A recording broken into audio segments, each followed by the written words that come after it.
Bien, jóvenes, el día de hoy teníamos la intención de explicar dos lecturas. El proceso panameño de Julio Banduley y la estrategia poseedora de los tratados Torrijos Cartes del profesor Raimundo Gurdián Guerra. En la primera tiene tres acápites.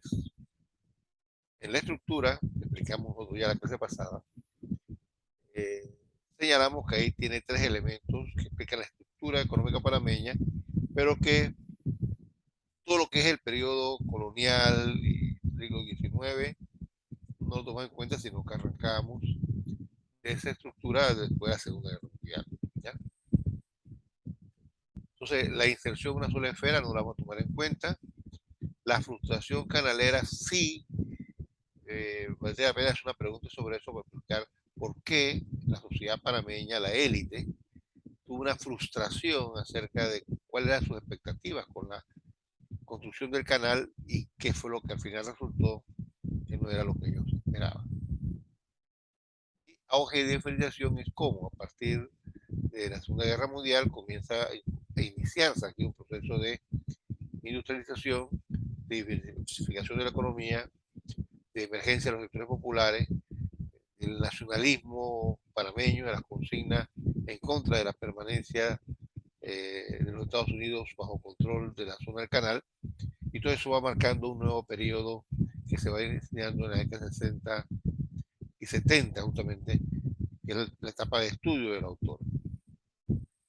La coyuntura, a la cual también nos referimos en la clase pasada, en la clase pasada, de la segunda parte del trabajo, tiene los antecedentes de la ISIS. ISIS es industrialización para sustitución de importaciones. El modelo económico que adopta América Latina en su conjunto, después de la Segunda Guerra Mundial, cuando se define que la producción basada en productos agropecuarios o mineros por sí solos no nos iban a salir del atraso y que era necesario modernizar la estructura económica y social, y para ello había que impulsar la industrialización para no tener que estar importando productos de consumo, sino producirlo en el mercado local, la urbanización, el crecimiento de las ciudades, el establecimiento de infraestructura moderna en salud, agua, comunicaciones, educación, etcétera,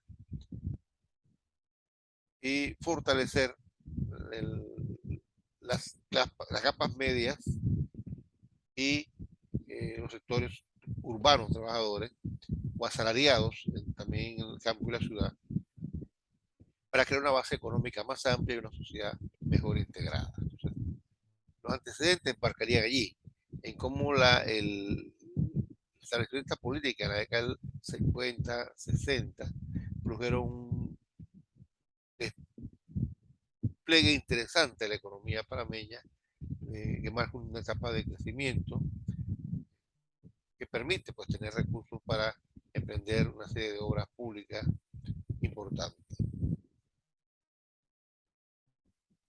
El problema con la ICI es el mercado interno.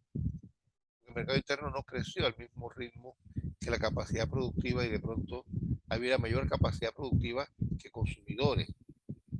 Entonces había que diversificar un poco la economía, había que romper algunos tabúes, integrar más gente a la fuerza de trabajo o al mercado laboral para que la economía se diversificara y se fortaleciera. Ese era el camino.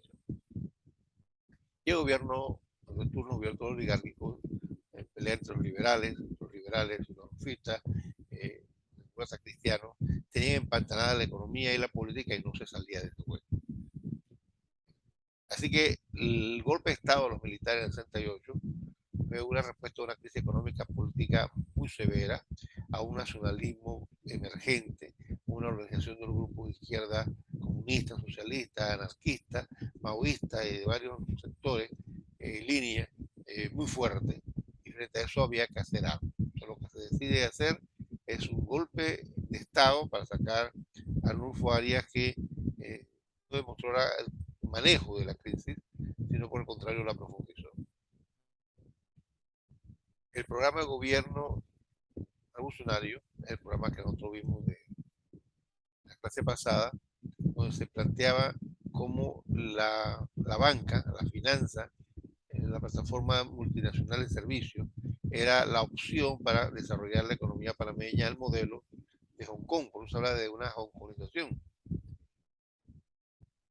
Ese es el programa que impulsan los militares y que de alguna forma cumple en un primer momento, en 1969, 1984 más o menos. Se cumple esa agenda parcialmente y termina de cumplir para el 77 año de la firma del Tratado de Torrijos Carter. Y esa plataforma de servicio es la que tenemos todavía hoy como eje del desarrollo económico del país.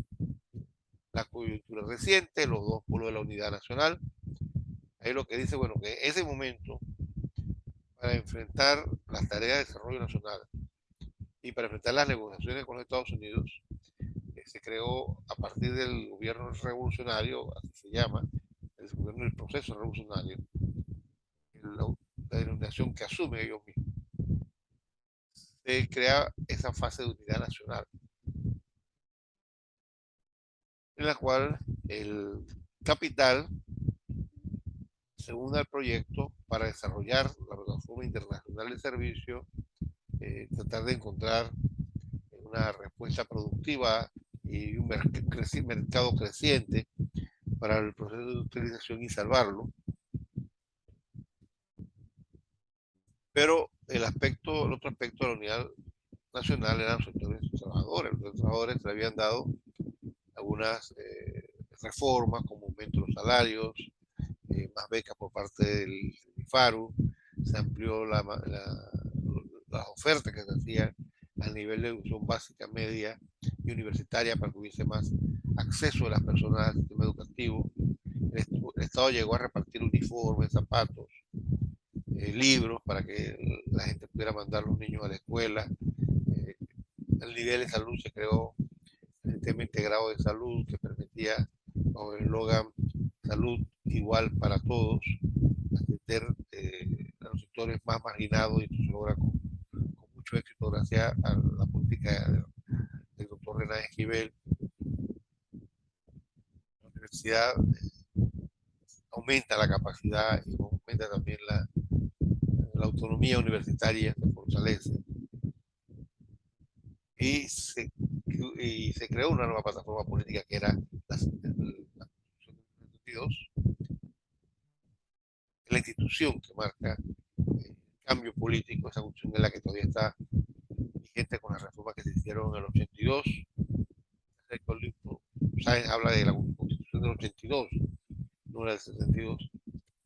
Y esta institución creó como Asamblea Nacional de Representantes de Corregimiento como una institución que permitía tener gente a nivel local preocupada por la organización de los pueblos y atención inmediata de sus necesidades, por lo menos era el concepto que había en ese momento.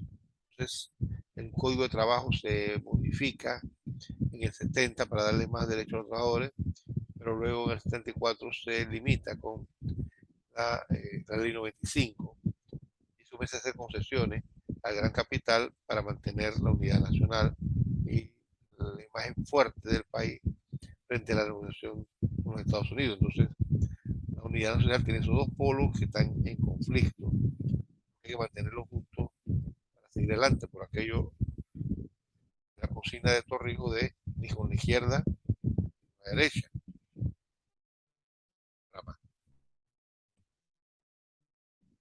El último punto que nos faltaba explicar era la plataforma activa.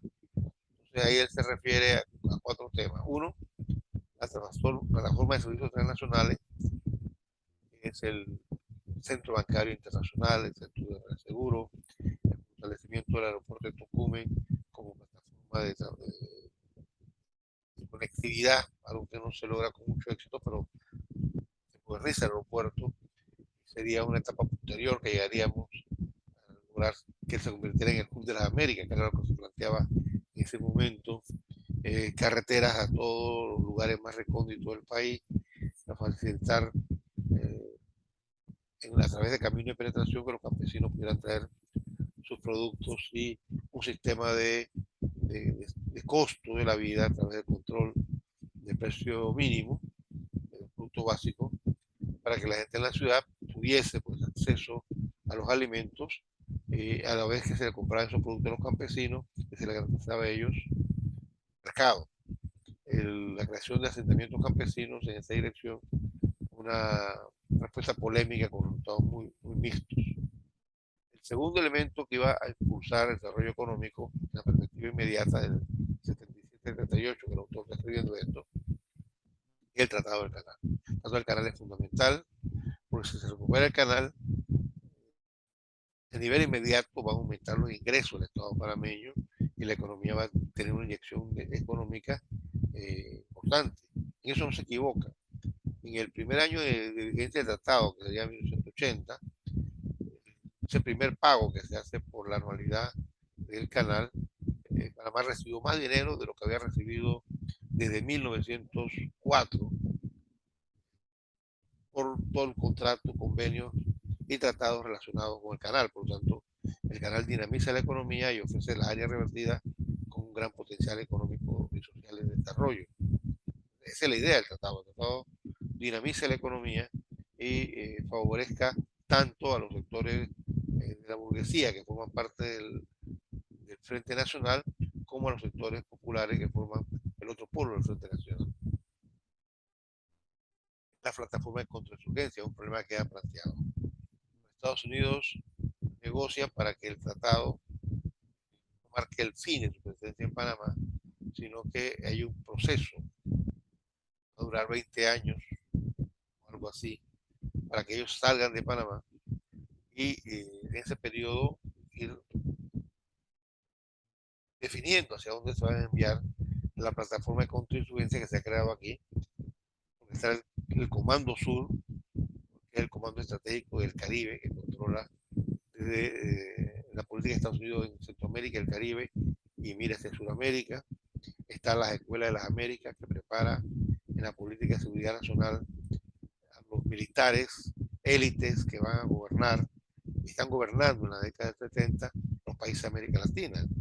Cuando en 1977 se firma el Tratado de Rodrigo Carter en Washington, casi todos los gobiernos de América Latina son dictaduras militares. Son militares electos democráticamente, pero son militares. La única excepción es Costa Rica, Venezuela y México, que no es una dictadura militar, pero es otra cosa. Entonces la idea es que con el tratado, en un periodo de 20 años, Panamá deje de ser plataforma en la contrainsurgencia y los Estados Unidos aceptan eso, pero claro, con la esperanza de que pudieran negociar después la continuación de esta presencia de alguna forma. Y último, la apertura democrática. Es que la discusión del tratado y la relación del plebiscito y la propia negociación del tratado y su ratificación en el Senado iba con la condición solicitada por el presidente de Estados Unidos, James Carter, de que Panamá iniciara un proceso de transición hacia la democracia. Entonces, en ese proceso hay una apertura democrática, se permite que los exilados regresen al país, se permite que hagan campaña en la radio, la prensa, eh, a favor, en contra del tratado y criticando el país y el régimen si fuera necesario.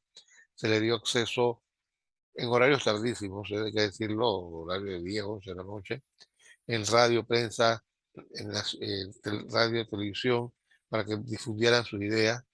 Y ese veranillo democrático dio la apertura para que fueran creando los partidos políticos que se legalizarían en 1978. Entonces, todas esas condiciones van creando la coyuntura que anuncia que el modelo va a cambiar y el régimen militar va a cambio de la firma del tratado, va a iniciar un proceso de repliegue a los cuarteles, entrega del poder a sus cuatro civiles. Ese planteamiento es el autor en esos tres puntos: la estructura, la coyuntura y la perspectiva. Raimundo Gurría, por su parte, analiza la estrategia negociadora del Tratado de Torrijos Carter y lo hace en 6 acápites. Primero, los militares y el rechazo de los proyectos del Tratado de 1967. Y era que en respuesta al movimiento estudiantil de 1964, el mandato de los mártires había sido eh, negociar un tratado que acabara con la Convención de Canalísmico de 1903. Y justamente cuando se reanudan negociaciones y las relaciones entre Panamá y Estados Unidos, eh, lo que se va a acordar allí es la necesidad de eliminar las causas del conflicto a través de un tratado que reconozca los derechos panameños en la zona del canal.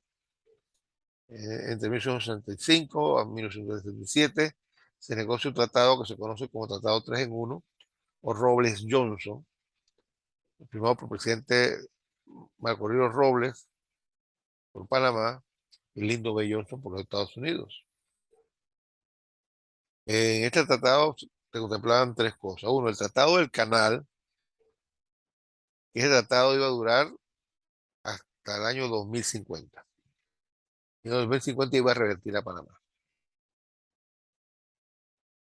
El Tratado de Neutralidad, que en realidad era un tratado de alianza militar defensiva, ese tratado iba a ser permanente. Y el Tratado del Canal a nivel, un tratado en el cual Estados Unidos acordaba que se iba a firmar un tratado, se iba a reemplazar el canal actual con un canal a nivel. Si eso ocurría, entonces el tratado del canal terminaba en el año 2000 y el tratado del canal a nivel duraría hasta el año 2050.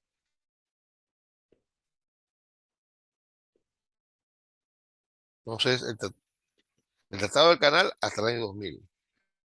El tratado de un canal a nivel hasta el año 2050, pero la presencia militar, no directamente, sino el derecho a intervenir en Panamá y a garantizar su neutralidad, se hace permanente. Cuando los militares dan golpe de Estado, ya se había pulsado en la opinión pública la reacción de los sectores nacionalistas frente al tratado, y esos sectores rechazaron por completo las negociaciones que el canciller Eleta había realizado, y los militares en que el 68-69 había sido una dictadura militar represiva, y a partir de 69 comienza una fase de hacer alianza con los sectores populares, de ir limando aspereza con la gente del Partido del Pueblo, con los estudiantes de la Federación de Estudiantes de Panamá, de la Unión de Estudiantes Universitarios y de otros grupos populares, campesinos, estudiantiles, profesionales. Un elemento que los sectores populares le plantearon es que ese tratado no podía servir de base para la elaboración de un nuevo convenio. Corrijo la nueva estrategia negociadora de Estados Unidos.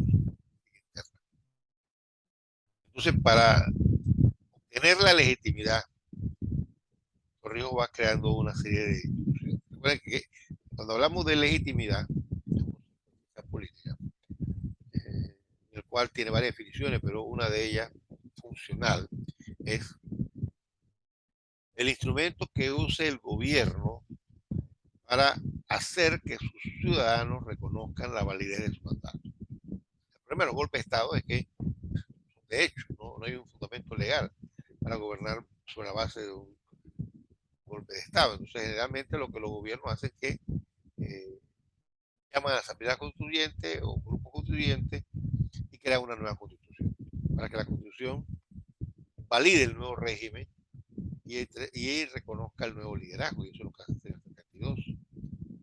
Una constitución que cambia la vieja Asamblea de Diputados por la Asamblea Nacional de Corregimiento, donde los 505 restantes que existían en ese momento eran los que aprobarían la ley, aprobarían los mandatarios, aunque en realidad habría un Consejo Nacional de Legislación, casi todo designado por el Ejecutivo, que era el que en realidad iba a hacer las leyes diarias, y el gobierno iba a estar funcionando con decretos. Esta constitución reconoce a Demetrio Basilio Uriaca como primer presidente del gobierno del proceso revolucionario y a Tomás Torrijos como el líder de la revolución, y le da una serie de poderes directivos, y queda claro que hay 4 poderes. órgano ejecutivo, legislativo, judicial y el poder militar. Es el de la Guardia Nacional. Y Torrijos sería el factor de poder detrás de todos ellos hasta el 78, que hay una reforma constitucional que limita un poco ese poder y inicia el proceso de transición democrática. Entonces, ya queda legitimado.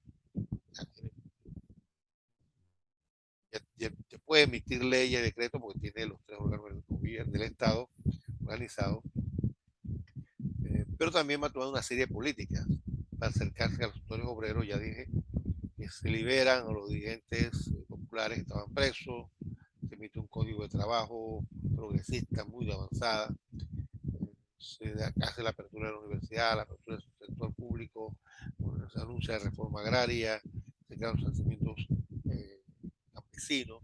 Es decir, hay una serie de elementos, lo podríamos llamar una política interna social muy importante para ir incorporando y ganando el apoyo de la población, movilizar fundamentalmente a la población campesina, el sector más humilde de las ciudades, Panamá, Colón, que se comienzan a construir barriadas, que algunas existen, muchas existen todavía hoy en día, para que esos sectores salgan de la vieja casa de inclinato y tengan acceso a una casa propia.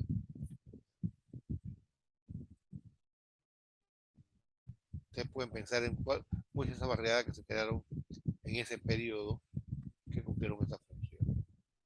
El tercer punto que plantea Burbian es los riesgos de la nueva estrategia negociadora con Estados Unidos, la internacionalización de la cuestión canadera, la reunión del Consejo de Seguridad de Panamá. Eso fue un elemento clave. Hasta ahora, las negociaciones entre Panamá y Estados Unidos por el tema del canal han sido bilaterales.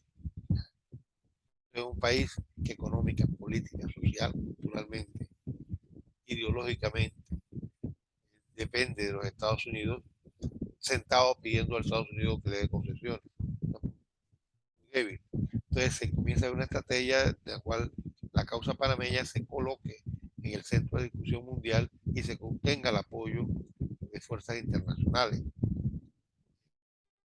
Ya había ocurrido la nacionalización del canal de Suez hacía ya más de 20 años y se entendía muy bien que los canales internacionales debían pertenecer a los pueblos los cuales estaban construidos, no a las potencias, no a las empresas que lo administraban. Así que Panamá parte de un principio internacional. Lo otro, la zona del canal se reconoce como un enclave colonial. En ese momento hay un fuerte movimiento anticolonial en el mundo y Panamá plantea que esto es una lucha anticolonial. Y tercero, existe un movimiento de países no alineados, que es un grupo de países socialistas, socialdemócratas, de izquierda, que no están bajo la égida de la Unión Soviética,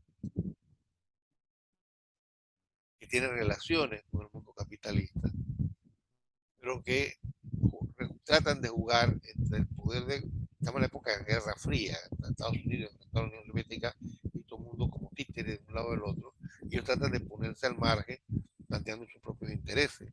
Y ese movimiento de países no alineados acepta a Panamá como parte de él y le da un espacio para que plantee su demanda, su consigna en todo el mundo. Y Torrijos, su grupo negociador, pues estarían planteando su consigna en Europa del Este, en Asia, África, el resto de América Latina, Oceanía. Entonces la causa panameña comienza a ser conocida y comienza a obtener solidaridad y el Consejo de Seguridad de las Naciones Unidas es importante porque es la primera vez que el Consejo Nacional, el Consejo de Seguridad de la ONU se reúne fuera de su sede de Washington y aquí se presenta una resolución en la cual la ONU le pide a Estados Unidos que haga unas negociaciones que entregue a Panamá el canal de reconozca la soberanía panameña y acabe con el clave colonial. La resolución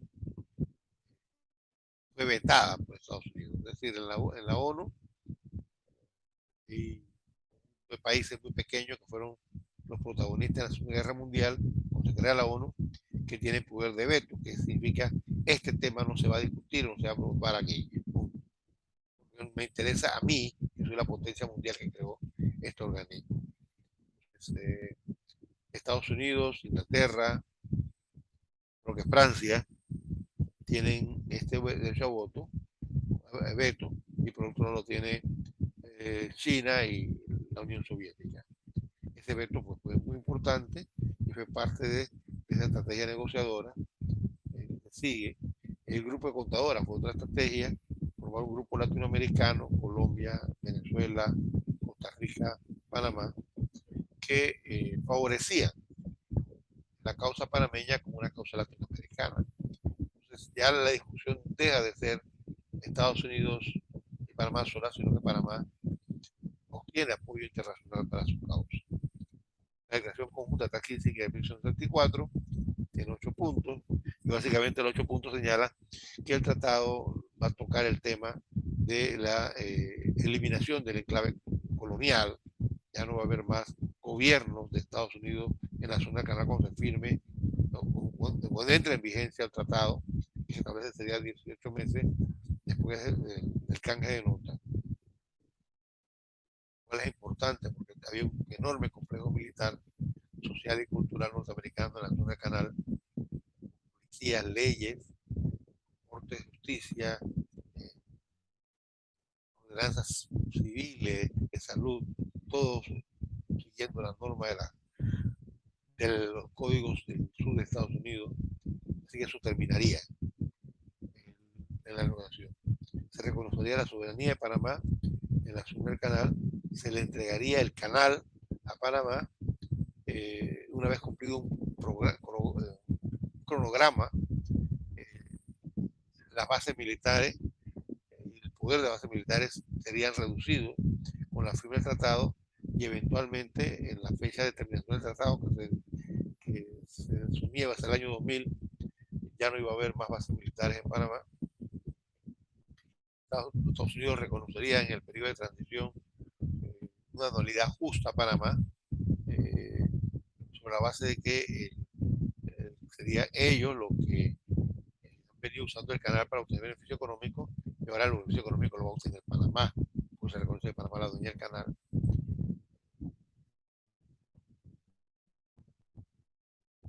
Así que esos son los principios básicos de la declaración conjunta táctica. Una guía para la lectura. Les voy a remitir también unos videos sobre lo que fue el tratado mismo al final y la voz de algunos de los negociadores para que podamos contrastar estas posiciones. Voy a leer y esto es una guía de lectura. Muchas gracias.